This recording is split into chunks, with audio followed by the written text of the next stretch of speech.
Pelaku usaha keluhkan harga tahu dan tempe masih tinggi.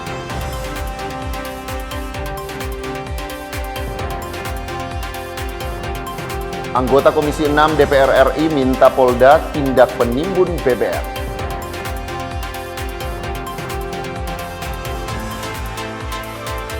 Kampung nelayan Merah Putih di Leato Selatan mulai aktif.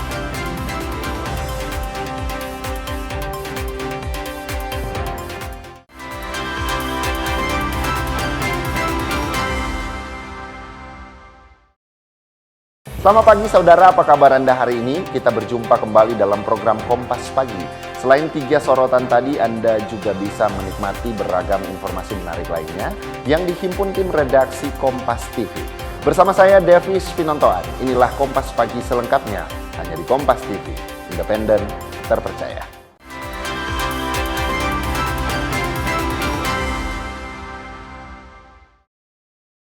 Kita ke info yang pertama, saudara. Usai melakukan pemeriksaan dan identifikasi terhadap Priscilia Tamawiwi yang menjadi korban kebakaran Mega Mall Manado pada Sabtu kemarin, Bidokes Polda Sulawesi Utara mengonfirmasi bahwa kematian korban bukan karena luka bakar, melainkan akibat menghirup gas beracun saat kebakaran terjadi. Usai pemeriksaan dan identifikasi di RS Payangkara tingkat 2 Manado, jenazah korban peristiwa kebakaran Mega Mall Manado akhirnya diserahkan ke pihak keluarga. Bidokes Polda Sulawesi Utara mengungkapkan tim forensik Rumah Sakit Bayangkara Manado telah berhasil mengidentifikasi identitas korban serta memprediksi penyebab utama kematiannya. Berdasarkan pemeriksaan luar dan barang bawaan yang melekat pada tubuh korban, identitas korban bernama Priscilia Nelly Tamawiwi, umur 34 tahun, pekerjaan pegawai Mega Mall Manado dan beralamat di Kelurahan Melongwane Barat, Kecamatan Melongwane, Kabupaten Kepulauan Talaut. Tim forensik juga mengungkapkan korban meninggal dunia bukan karena luka bakar langsung, melainkan akibat menghirup gas beracun saat kebakaran terjadi. Di pemeriksaan luar, kami menemukan beberapa temuan. Yang pertama, beberapa luka lecet, beberapa luka lecet di beberapa tempat, ada di dahi, ada di pipi, ada di kaki, dan di perut. Melihat kondisi jenazah, kami memperkirakan ini bukan meninggal karena luka terbakar karena memang masih tingkat luka bakarnya masih di bawah 10%. Beberapa hal yang memungkinkan terjadinya hal fatal pada kasus kebakaran. Yang pertama, korban akan mengalami gagal nafas diakibatkan karena beberapa hal. Yang pertama, akan menghisap asap yang panas, asap panas. Kemudian banyaknya gas CO2, ini akan menyebabkan gangguan di saluran pernafasan. Sementara itu, Bitlab 4 dan tim Inafis Polda Sulawesi Utara sedang melakukan olah tempat kejadian untuk mengetahui penyebab pasti kebakaran. Jimmy Dapar, Kompas TV Manado, Sulawesi Utara. Sementara itu, saudara, pasca kebakaran yang terjadi di Mega Mall Kota Manado, tim dari Inafis Polda Sulawesi Utara dan Inafis Polresta Manado menggelar olah TKP di lokasi kejadian. Tim gabungan Inafis Polda Sulut dan Polresta Manado pada Minggu 17 Mei 2026 menggelar olah TKP guna mengungkap penyebab terjadinya kebakaran. Tim Inafis mulai tiba di lokasi kejadian pada pukul 13.00 WITA dan memulai olah TKP di gedung Mega Mall Manado pada pukul 14.30 WITA. Kebakaran yang terjadi pada Sabtu 16 Mei pukul 20.45 WITA sempat membuat seluruh pengunjung mal menjadi panik dan berhamburan. Tim pemadam kebakaran baru berhasil memadamkan api pada pukul 23.00 WITA setelah mengerahkan belasan mobil pemadam. Dari pantauan di lapangan sejak pagi hingga siang kemarin, area mal telah dipasangi garis pembatas dan membuat puluhan karyawan, baik karyawan mal dan karyawan tenan, tidak bisa memasuki area mal. Swingli Manderes, Kompas TV Manado, Sulawesi Utara. Berita lainnya, ratusan tenaga kesehatan yang berstatus P3K paruh waktu di Kabupaten Kolaka Utara berunjuk rasa di kantor Dinas Kesehatan setempat pada Senin 18 Mei 2026. Mereka meminta kenaikan honor karena selama ini mereka hanya menerima Rp250.000 per bulannya. Ratusan tenaga kesehatan yang berstatus P3K paruh waktu di Kabupaten Kolaka Utara menggelar aksi unjuk rasa di Dinas Kesehatan Kolaka Utara Senin siang 18 Mei 2026. Mereka menuntut kenaikan gaji yang selama ini hanya menerima Rp250.000 per bulan. Aksi itu dimulai dengan melakukan long march dari Sekretariat Himpunan Mahasiswa Islam Cabang Kolaka Utara menuju Kompleks Perkantoran Kabupaten Kolaka Utara. Upah Rp250.000 per bulan dinilai tidak manusiawi hingga mereka menuntut agar gaji mereka dinaikkan.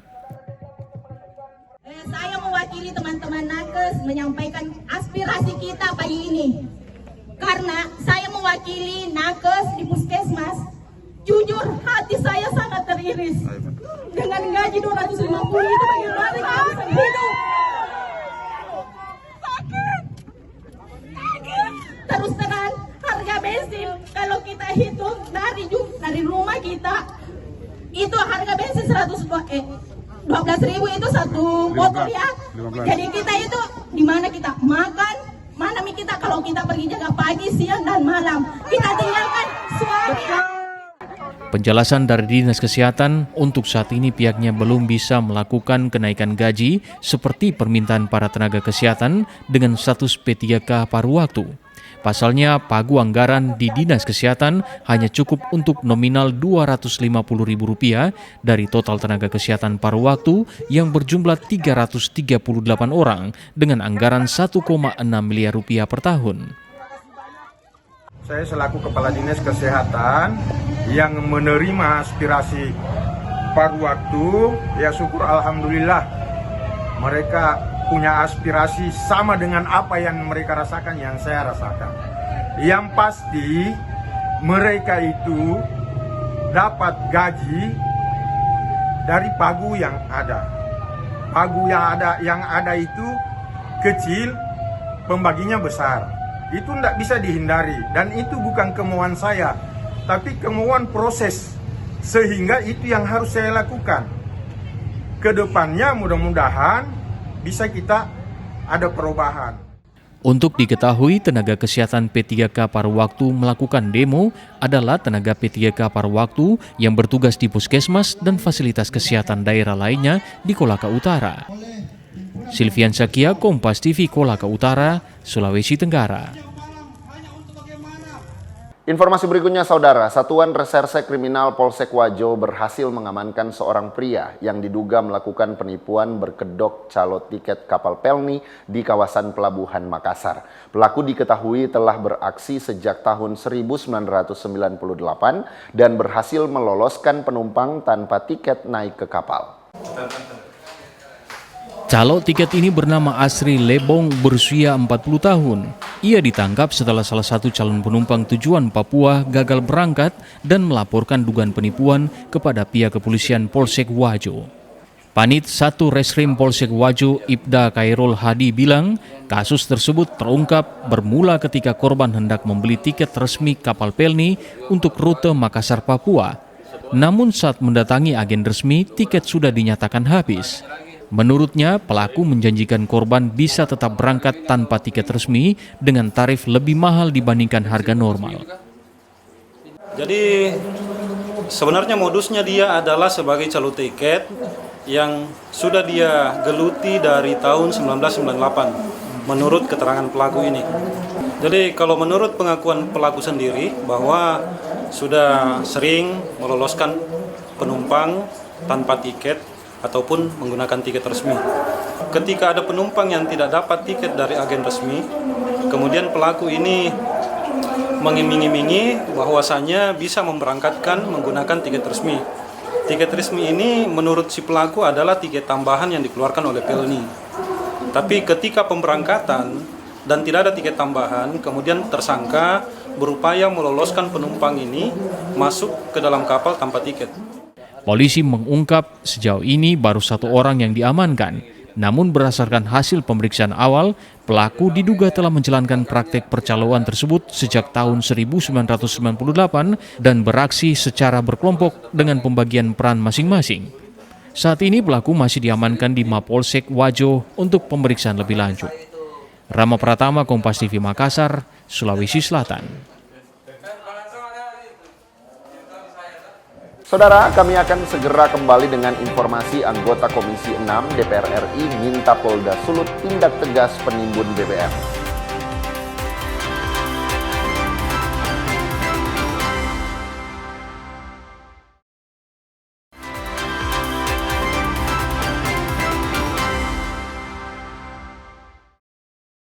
Kembali Anda menyaksikan Kompas Pagi, saudara. Harga kedelai yang masih tinggi dalam sebulan terakhir rupanya turut berdampak terhadap usaha rumah makan dan gorengan di Kota Manado. Pelaku usaha mengaku kenaikan harga ini membuat keuntungan mereka kian menipis.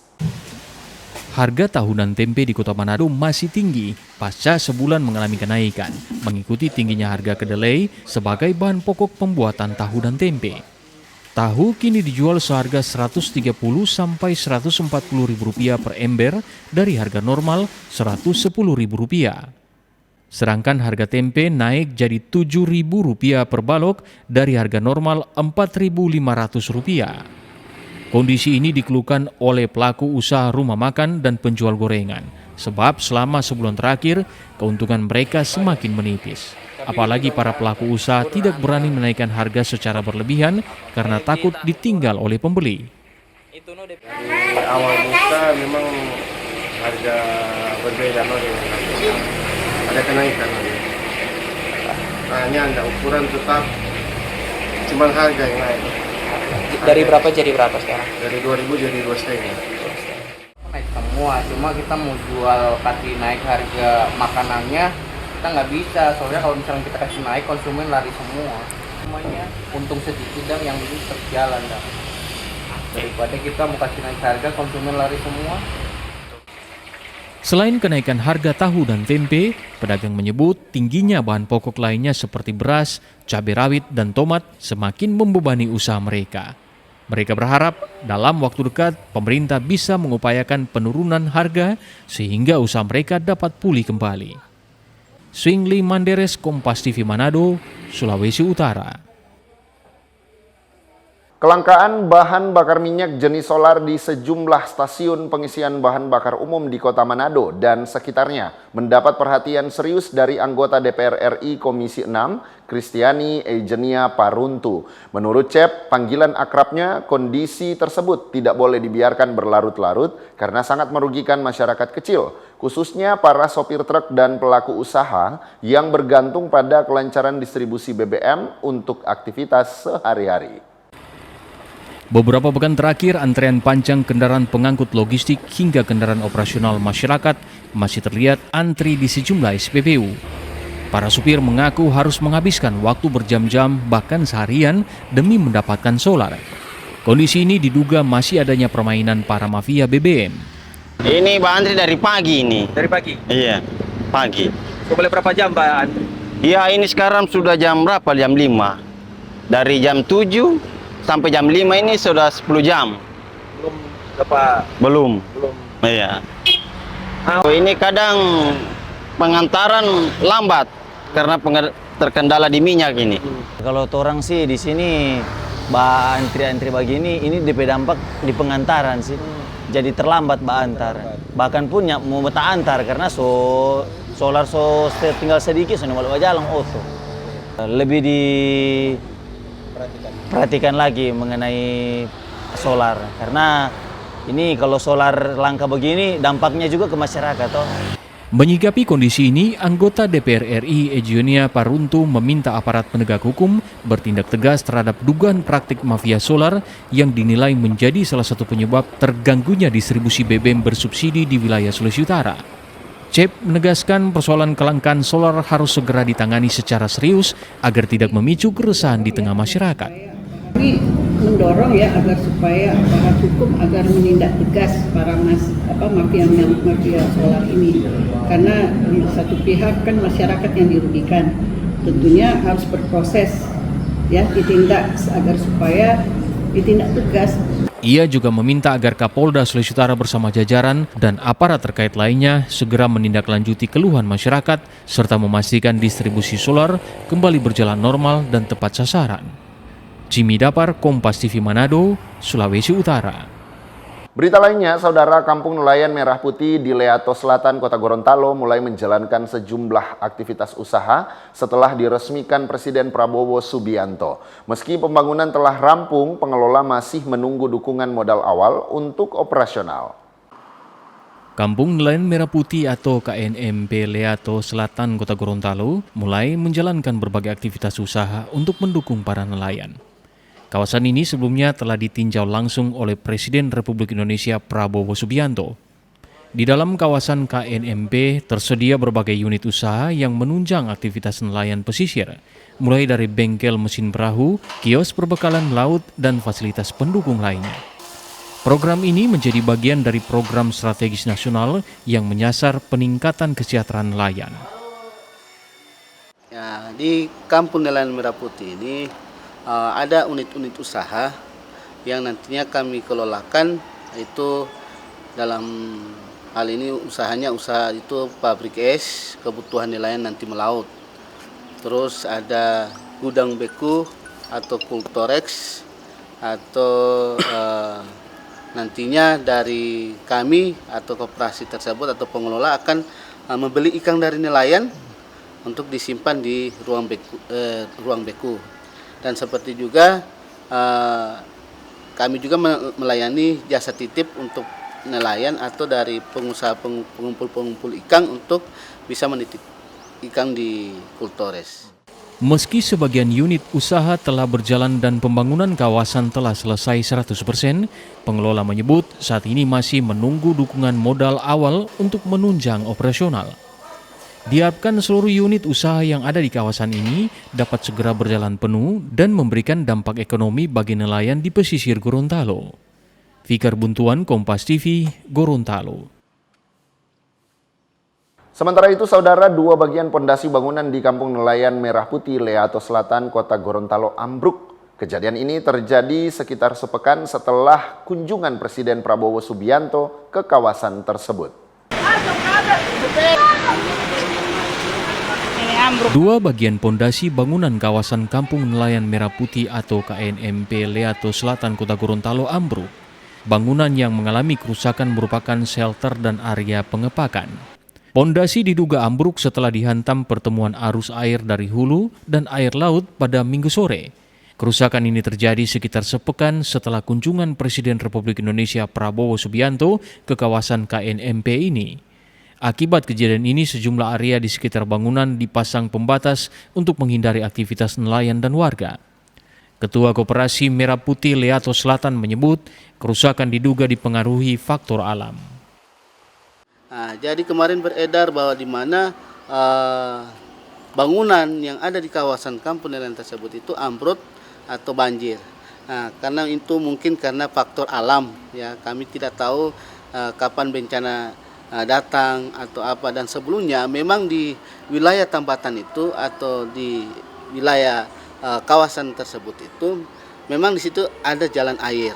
Kemarin itu memang pada saat hujan dari gunung maupun dari hulu, di sambil air mengalir dari gunung tersebut bertemu dengan air laut karena ombak. Itu mungkin faktor alam yang kami tidak ketahui kapan akan terjadi. Pengelola KNMP juga menyebut kejadian ini telah dilaporkan ke instansi terkait untuk mendapatkan tindak lanjut dan perbaikan. Fikar Buntuan, Kompas TV, Gorontalo. Berita lainnya, Saudara, euforia menyambut Piala Dunia mulai terasa di Kota Manado. Warga mulai berburu bendera dari negara-negara peserta Piala Dunia tahun 2026. Hal ini mendatangkan keuntungan bagi pedagang musiman yang berada di New Bandar, Kota Manado. Sebulan jelang ajang sepak bola terbesar di dunia, penjualan bendera negara Piala Dunia mulai mengalami peningkatan. Sejak 3 minggu terakhir, pedagang bendera musiman mengaku permintaan bendera terus meningkat, bahkan mampu terjual hingga 15 biji setiap harinya. Bendera dijual secara bervariatif, mulai dari Rp50.000 untuk ukuran 1x1 meter, Rp75.000 untuk ukuran 2x1 meter, dan Rp150.000 untuk ukuran 3x1,5 meter. Banyak, sekarang ini banyak. Yang dari tanggal-tanggal barat itu banyak sekarang. Sampai sekarang itu banyak sekali. Dari PKU Per hari boleh berapa banyak tak jual? Per hari ya kalau ini dari 115. 15 lebar. Ada ukuran 1 meter, 2 meter, 3 meter. Dibanding 5 tahun lalu? Ini yang lebih sekarang karena ini 5 tahun, 4 tahun lalu 4 tahun. Tiap kita dulu 4 tahun, berapa 2 tahun. Jadi dia ini yang saling karena terhitung banyak kepada Bervariasi sih. Mulai dari? Yang kalau 1,5 meter itu 40.000. Baru yang paling besar? Yang 2 meter itu 70, 60. Kalau yang 3 meter itu ada yang 125, 140. Pokoknya main-main harga dan supaya kalau tawar harga di bawah, kalau itu kasih. Menurut pedagang, sejauh ini bendera Argentina dan Brasil menjadi yang paling banyak dicari oleh warga. Mereka optimis di akhir bulan nanti, permintaan pasar terhadap bendera peserta Piala Dunia akan semakin meningkat. Swingli Manderes, Kompas TV Manado, Sulawesi Utara. Menteri Hukum resmikan 2025 pos Bankumdi Papua akan kami hadirkan sesaat lagi. Tetap bersama kami di Kompas Pagi.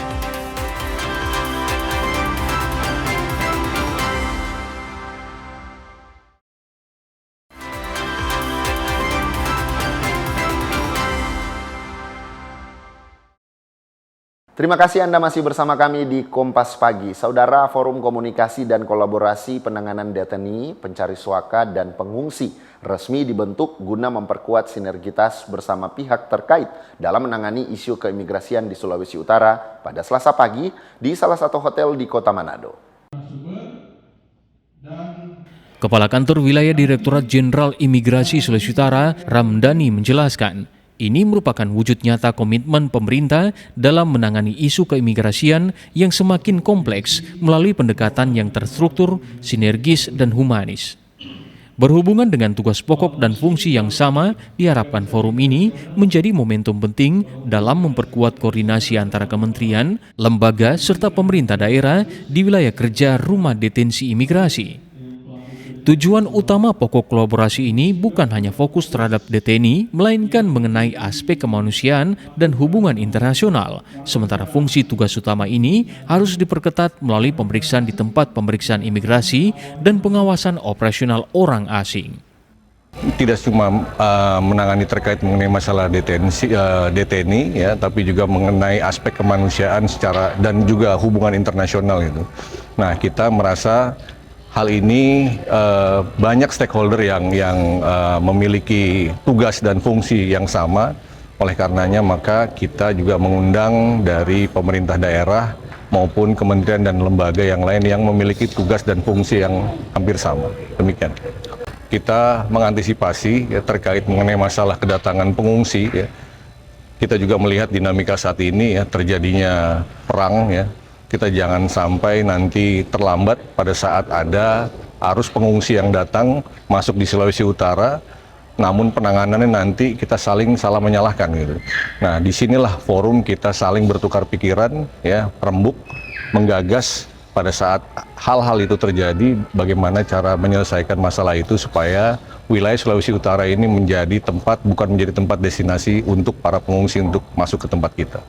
Selain itu, terkait pengawasan keimigrasian harus terus dioptimalkan tim pengawas orang asing di tingkat daerah untuk memantau pergerakan pengungsi serta memonitoring keberadaan pengungsi yang tinggal di luar fasilitas penampungan resmi.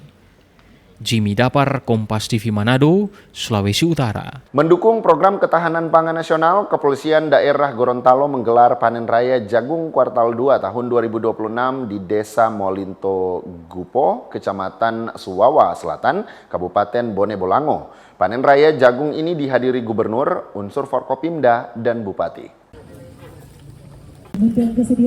Kapolda Gorontalo Widodo bersama Gubernur Gorontalo, Bupati Bone Bolango, serta unsur Forkopimda melakukan panen raya jagung di Desa Molinto Gupo, Kecamatan Suwawa Selatan, Kabupaten Bone Bolango. Kegiatan ini menjadi wujud dukungan Polda Gorontalo terhadap program ketahanan pangan dan swasembada pangan nasional. Kapolda Gorontalo mengatakan pihaknya terus memperluas lahan tanam jagung dengan memanfaatkan lahan tidur serta lahan hak guna usaha atau HGU yang masa izin pemanfaatannya telah berakhir. Di tahun 2026, Provinsi Gorontalo menargetkan luas tanaman jagung mencapai 190.750 hektar. Tahun 2026 ini, Gorontalo ditargetkan dapat mencapai targetnya dengan luas lahan sebesar 190.750 hektar. Progres luas tanamnya per 1 Januari sampai dengan tanggal 10 Mei kemarin mencapai 20.289 hektar. Ya, kami ini untuk mendukung ini ada rencana untuk perluasan lahan tanam karena ada HGU yang mati kan nggak dipakai nih, karena sudah minta ke ya terkait lah Pak Gubernur, BPN ya untuk bisa dimanfaatkan tanam jagung. Kapolda Gorontalo menambahkan perubahan iklim masih menjadi salah satu tantangan utama dalam meningkatkan produksi jagung. Meski demikian, sinergi antara pemerintah daerah, Polri, dan petani diharapkan mampu menjaga produksi pangan dan mewujudkan swasembada pangan di Provinsi Gorontalo maupun nasional. Agustiar, Kompas TV, Gorontalo. Kita ke sorotan Papua, saudara. Pemerintah terus memperluas akses keadilan bagi masyarakat di tanah Papua. Menteri Hukum Supratman Andi Aktas meresmikan 2025 pos bantuan hukum atau Posbankum Kampung dan Kelurahan di Provinsi Papua Barat dan Papua Barat Daya. Kehadiran Posbankum ini ditujukan untuk membantu masyarakat, khususnya warga kurang mampu, memperoleh layanan konsultasi dan pendampingan hukum lebih mudah. Sebanyak 2025 pos bantuan hukum resmi diluncurkan pemerintah di 2 provinsi di tanah Papua. Dari jumlah tersebut, 1.055 pos Bankum berada di Papua Barat Daya, sementara 970 lainnya tersebar di Papua Barat. Dalam peresmian tersebut, Supratman Andi Aktas, Menteri Hukum, menegaskan program ini bukan sekedar proyek seremonial, melainkan langkah awal memperkuat akses keadilan hingga ke tingkat kampung dan kelurahan. Menteri Supratman bilang, pos Bankum ini menjadi tempat berkonsultasi dan sumber rujukan kepada organisasi bantuan hukum, khususnya bagi masyarakat yang tidak mampu.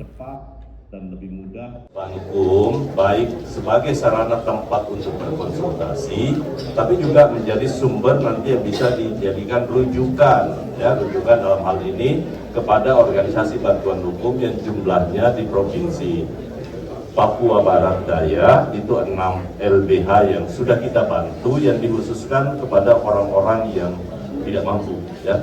Jadi negara bantu untuk bisa beracara di pengadilan.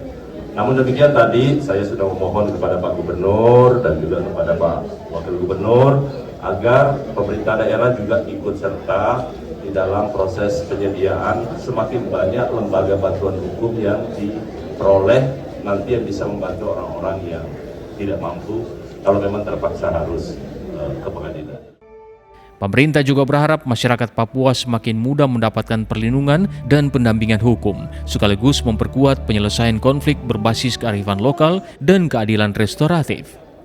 Azharul Rahmat, Kompas TV, Sorong, Papua Barat Daya. Sementara dari Sulawesi Tenggara, seekor sapi milik peternak di Desa Pembula Ajaya, Kecamatan Konda, Kabupaten Konawe Selatan, berjenis simental dengan bobot 1,1 ton, terpilih jadi hewan kurban Presiden Prabowo Subianto untuk warga Sulawesi Tenggara. Di Hari Raya Idul Adha 1447 Hijriah tahun ini, Presiden Prabowo Subianto memberikan bantuan hewan kurban berupa sapi bagi 17 kabupaten dan kota, ditambah 1 untuk Provinsi Sulawesi Tenggara. Gendewor, itulah nama sapi jenis semental berbobot 1,1 kg, menjadi salah satu sapi yang dibeli Presiden Prabowo Subianto untuk menjadi hewan kurban dan disumbangkan bagi pemerintah Provinsi Sulawesi Tenggara. Sapi dengan usia 4 tahun itu dibeli dari salah seorang peternak di Desa Pembula Ajaya, Kecamatan Konda, Kabupaten Konawe Selatan, seharga Rp109 juta. Pada Idul Adha tahun ini, Presiden Prabowo Subianto memberikan bantuan hewan kurban sebanyak 18 ekor sapi, 17 ekor untuk kabupaten dan kota, ditambah 1 ekor untuk pemerintah Provinsi Sulawesi Tenggara. Bantuan sapi dari Presiden Prabowo itu telah melalui serangkaian pemeriksaan kesehatan, mulai dari bobot, kebersihan kandang, serta penyakit, sehingga dinyatakan sehat dan memenuhi syarat untuk dijadikan hewan kurban. Alhamdulillah kami sudah melakukan verifikasi dan validasi kami sudah mendapatkan hewan kurban sesuai dengan jumlah yang diinginkan. Sumber sapi kurban kita itu umumnya berada di 4 kabupaten, yang kita sekarang berada di Desa Pembula Jaya, Kabupaten Konawe Selatan. Kebetulan di belakang kita ini ada sapi jenis simental yang berbobot 1,1 ton. Secara umum rata-rata hewan kurban yang diserahkan oleh Bapak Presiden beratnya hampir rata-rata 1 ton. Ada yang 8,5, ada yang bahkan hampir 1,2 ton.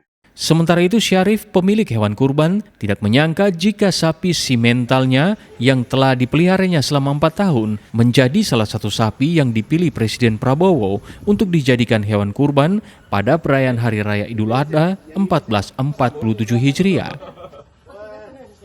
Wah, sangat bangga Pak, sangat bangga menjadi salah satu bagian dari peternak Sulawesi Tenggara yang sapinya dibeli oleh Presiden kita. Nah, sekaligus menjadi motivasi buat teman-teman peternak yang lainnya untuk lebih semangat lagi dalam beternak, khususnya sapi-sapi jumbo seperti ini. Sapi ini sudah berumur kurang lebih 4 tahun ya, dari hasil program inseminasi buatan dari Dinas Tanaman Pangan dan Peternakan Provinsi Sulawesi Tenggara, Pak. Gendewor merupakan jenis sapi hasil inseminasi buatan para peternak yang merupakan program pengembangan sapi dari Dinas Tanaman Pangan dan Peternakan Provinsi Sulawesi Tenggara. Silvian Sakia, Kompas TV, Kendari, Sulawesi Tenggara. Wakil Menteri Haji dan Umrah tiba di Tanah Suci. Tetaplah bersama kami.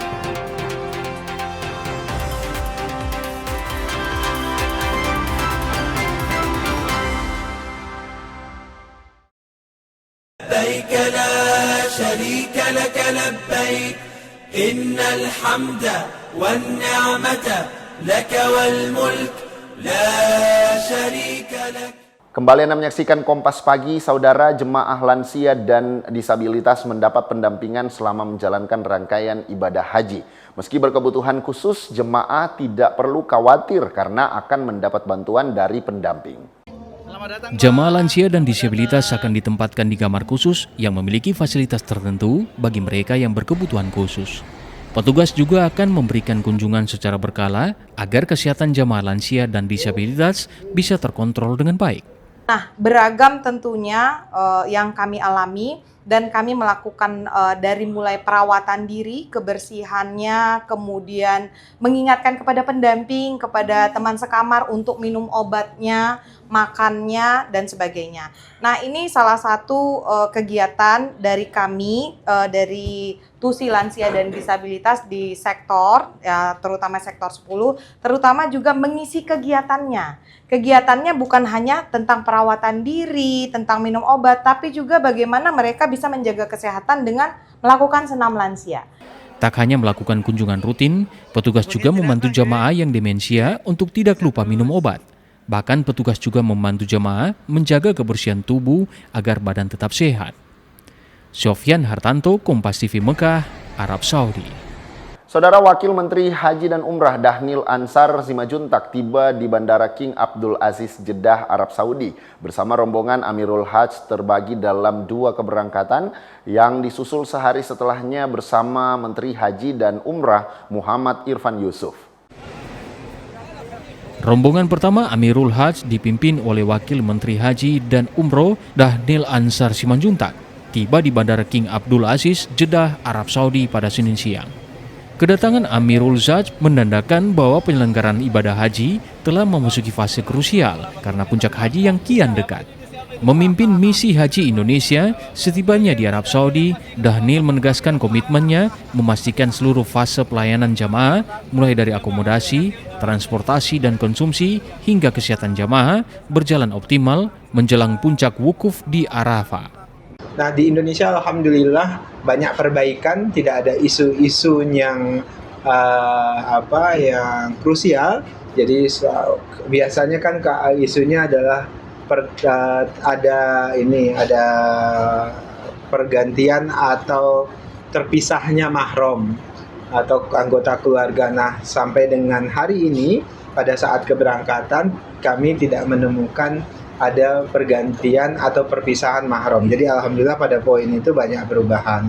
Dan kedua, kartu nusuk. Kartu nusuk biasanya dibagikan di Indonesia, sekarang tidak satu pun ada isu krusial terkait dengan kartu nusuk. Semuanya sudah terbagikan di Indonesia, walaupun tentu ada yang belum sempat terbagikan, kemudian dibagikan ketika ketibaan, dan alhamdulillah tidak sampai berminggu-minggu baru kartu nusuknya diperoleh. Baik ada di Saudi kemudian dapat kartu nusuk. Kemudian isu konsumsi alhamdulillah yang di dalam negeri semuanya berjalan dengan baik, tidak ada isu misalnya keracunan, tidak ada isu makanan tidak sesuai gramasinya dan terus menerus. Isu-isu lain tidak ada yang sensitif, semuanya berjalan yang lancar. Kedatangan rombongan kedua Amirul Hajj akan dipimpin langsung oleh Menteri Haji dan Umroh Muhammad Irfan Yusuf yang dijadwalkan tiba di Jeddah dari hari Selasa 19 Mei 2026. Jihan Novita, Kompas TV Jeddah, Arab Saudi. Wakil Menteri Haji dan Umrah telah tiba di Mekah, Arab Saudi. Wamen Hajj melakukan umrah wajib di Masjidil Haram bersama sejumlah wakil menteri. Laporan selengkapnya akan disampaikan jurnalis Kompas TV, Sofyan Hartanto, yang tergabung dalam Media Center Haji 2026. Didampingi Wakil Menteri Pertahanan dan Wakil Menteri Perhubungan, Wamenaj Dhanil Ansar Simanjuntak tiba di kawasan Masjidil Haram menggunakan bus. Setelah melakukan persiapan, Wamenaj bersama rombongan melakukan tawaf dengan mengelilingi Ka'bah sebanyak 7 kali. Dalam melakukan tawaf, Dhanil juga membaur dengan jamaah haji lainnya. Tidak ada perlakuan ekstra meski ia adalah seorang pejabat tinggi negara di bidang haji dan umrah. Setelah mengelilingi Ka'bah 7 putaran dan sholat sunnah 2 rakaat, Dhanil berdoa dengan kusuk di depan Ka'bah. Rangkaian ibadah selanjutnya, Wamenaj bersama rombongan melakukan sa'i. Dhanil juga sempat menyapa jamaah haji Indonesia dan memberikan imbauan agar terus menjaga kesehatan menjelang puncak haji. Rangkaian ibadah umroh wajib diakhiri dengan tahlul atau mencukur rambut.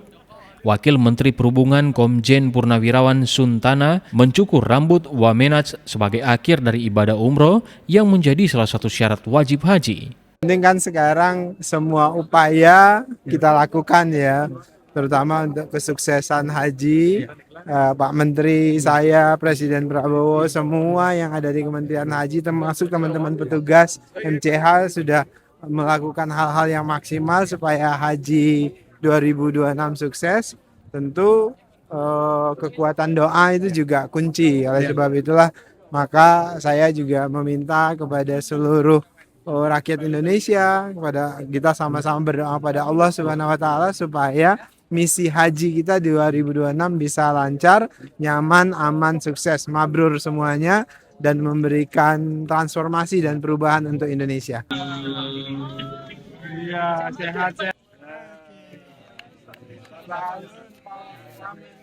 Ya, demikian tadi wawancara saya dengan Wakil Menteri Haji dan Umroh Republik Indonesia, Dhanil Ansar Simanjuntak.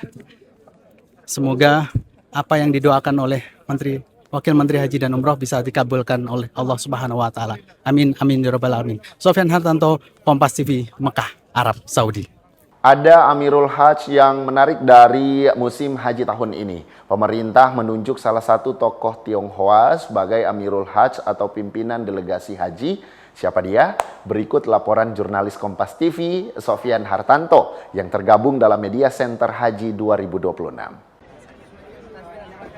Pengusaha Yusuf Hamka yang akrab disapa Baba Alun resmi bergabung dalam tim Amirul Haji Indonesia pada musim haji 2026. Dalam tugas kenegaraan ini, Baba Alun turut serta dalam misi diplomasi dan pengawasan layan jemaah bersama pemerintah Indonesia di Arab Saudi. Setelah tiba di Tanah Suci melalui Bandara King Abdul Aziz di Jeddah, Baba Alun bersama Wakil Menteri Haji dan Umroh, Wakil Menteri Pertahanan, dan Wakil Menteri Perhubungan melakukan umroh wajib di Masjidil Haram. Meski usia sudah 70 tahun, Baba Alun mampu melaksanakan tawaf dengan mengelilingi Ka'bah sebanyak 7 kali dan sa'i dengan lancar. Baba Alun mengapresiasi pemerintah tahun ini memberikan kesempatan etnis Tionghoa Muslim sebagai Amirul Hajj. Selama zaman kemerdekaan sampai sekarang, ini baru pertama kali di zaman pemerintahan Pak Prabowo teman-teman Tionghoa diberi kesempatan jadi Amirul Hajj. Jadi keberagaman ke depan makin cerah dan Indonesia makin menjanjikan. Amin. Jadi kita yakin sama Pak Prabowo, tidak ada perbedaan lagi, tidak ada diskriminasi. Baba Alun yakin Indonesia bisa lebih maju dan sejahtera jika semua pihak diberi kesempatan yang sama dalam membantu membangun negara. Sofyan Hartanto, jurnalis Kompas TV. Indonesia negeriku tercinta, sejahtera rakyatku, pemimpinku, semua sehat panjang umur. Amin ya rabbal alamin. Ya, terima kasih Bapak Alun. Ya, semoga waalaikumsalam. Semoga semuanya juga jemaah haji Indonesia juga bisa melaksanakan umroh wajib dan haji secara lancar. Sofyan Hartanto, Kompas TV, Mekah, Arab Saudi. لبيك لا شريك لك لبيك إن الحمد والنعمة لك والملك لا شريك لك. Informasi tadi menutup perjumpaan kita dalam program Kompas Pagi. Saya Davis Minantoan bersama kru yang bertugas mengucapkan terima kasih atas kebersamaan Anda. Tetap saksikan rangkaian program berita di Kompas TV, independen, terpercaya.